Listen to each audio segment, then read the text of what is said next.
Hello everyone, आज की इस वीडियो में हम बात करने वाले हैं one of the most prescribe drug Telmikind beta 50। So ये ड्रग आपका डॉक्टर्स प्रिस्क्राइब करते हैं for the treatment of hypertension. Hypertension as you all know it's a condition of increased blood pressure. जब हमारा ब्लड प्रेशर बढ़ जाता है सो उस कंडीशन को हाइपरटेंशन कहा जाता है। So rise in BP is a serious problem of course, because अगर आपका हाइपरटेंशन ठीक नहीं किया गया so in future it may lead to heart attack problems and stroke like condition. तो इन सबको रोकने के लिए बहुत ज़रूरी हो जाता है कि हम बीपी को कंट्रोल करके रखें, बीपी को बढ़ा ना रखें। सो उसके लिए एक ड्रग प्रिस्क्राइब की जाती है under the name called Telmikind बेटा 25। ये अलग अलग डोज में आती है, ये 50 की डोज में भी आती हैं। आज हम बात करने वाले हैं टेलमिकाइन बीटा 25 की।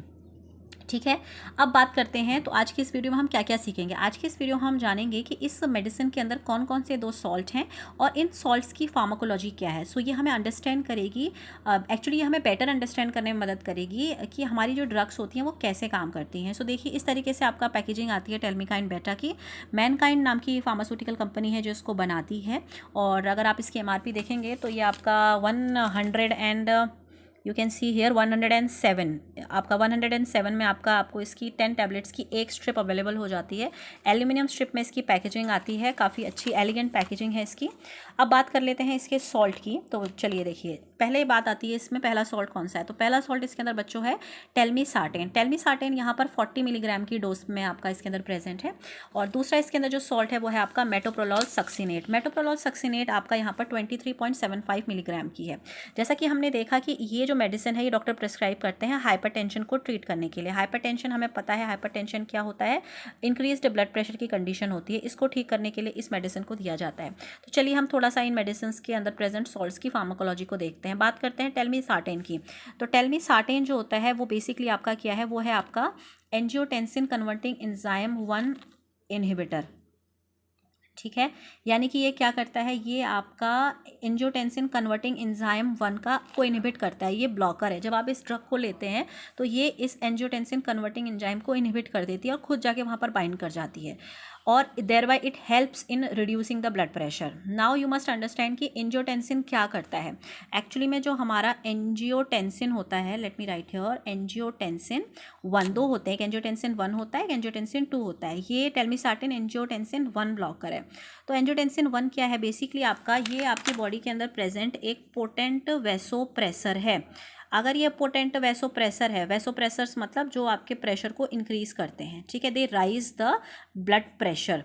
ब्लड प्रेशर मतलब वो प्रेशर जिसके साथ ब्लड आपका अपनी वेसल्स पर एक प्रेशर डालता है, उसे ब्लड प्रेशर कहते हैं।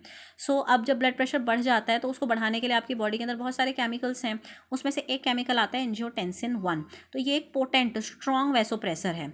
अब कुछ ऐसा हो जाए जो इसको बाइंड ना करने दे इसके रिसेप्टर पे, हर ड्रग एक रिसेप्टर पे बाइंड करके ही इफेक्ट दिखाती है। तो एंजियोटेंसिन 1 को उसके रिसेप्टर पर अगर बाइंड करेगी तभी वो जाके आपका एज अ वैसोप्रेसर काम करेगी।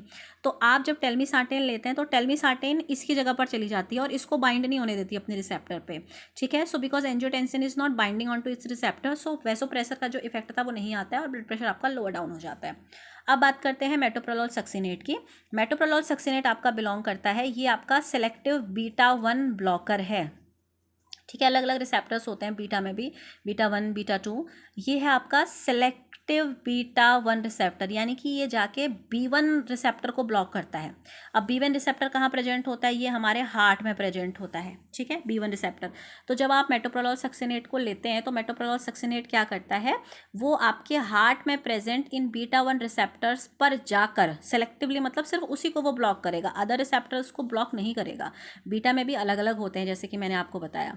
तो ये बीटा के बीटा 1 रिसेप्टर को ब्लॉक करेगा जो कि हार्ट में प्रेजेंट होता है। तो ये वहाँ पर जाके जब इस पे बाइंड करेगा तो बीटा 1 रिसेप्टर पर यूजुअली होता है कि आपका जो आपके न्यूरोट्रांसमीटर्स होते हैं लाइक एड्रेनलिन, वो आपके हार्ट रेट को बढ़ाने का काम करते हैं। पर आप जब मेटोप्रोलोल सक्सिनेट लेंगे तो वो इस रिसेप्टर को ब्लॉक कर देगी क्योंकि वो वहाँ पर जाके बाइंड कर जाएगी। तो उससे क्या होगा, जो भी आपका हार्ट रेट था वो आपका क्या हो जाएगा, लोअर डाउन हो जाएगा। तो ये बेसिकली यूज़ किया जाता है अरेदमिया जैसी कंडीशंस में। अरेदमिया का मतलब होता है इंक्रीज इन हार्ट रेट। तो अरेदमिया लाइक कंडीशंस अगर ट्रीट ना की जाएँ तो आने वाले फ्यूचर में आपका हार्ट अटैक जैसे केसेस हो सकते हैं, ओके, हार्ट अटैक का चांस हो सकता है और स्ट्रोक की समस्या आ सकती है। तो आपके लिए बहुत ज़रूरी हो जाता है कि आप अपने हार्ट रेट को रेगुलेट करें, उसे नॉर्मल रखें। सो ओवरऑल हार्ट रेट कम होगा और आपका ब्लड प्रेशर भी रेगुलेट हो जाएगा, ब्लड प्रेशर भी आपका कम होगा। सो ओवरऑल आपकी जो ये पूरी की पूरी मेडिसिन है, इसका इस्तेमाल किया जाता है हाइपरटेंशन को ठीक करने के लिए and to prevent heart attack and stroke like condition in near future. Because अगर आप हाइपरटेंशन को नहीं कंट्रोल करते हैं, अगर आपका ब्लड प्रेशर लोअर डाउन नहीं मेंटेन हो रहा है, लोअर डाउन भी नहीं कहेंगे, मेंटेन नहीं हो रहा है, नॉर्मल जो वैल्यू आनी चाहिए 120/80 फॉर अडल्ट्स, अगर वो नहीं आ रहा है तो in future there are chances of having arrhythmia and heart attack and stroke like condition. So this is all for today's video. I hope आपको वीडियो इन्फॉर्मेटिव लगा होगा। Thank you so much for watching this video.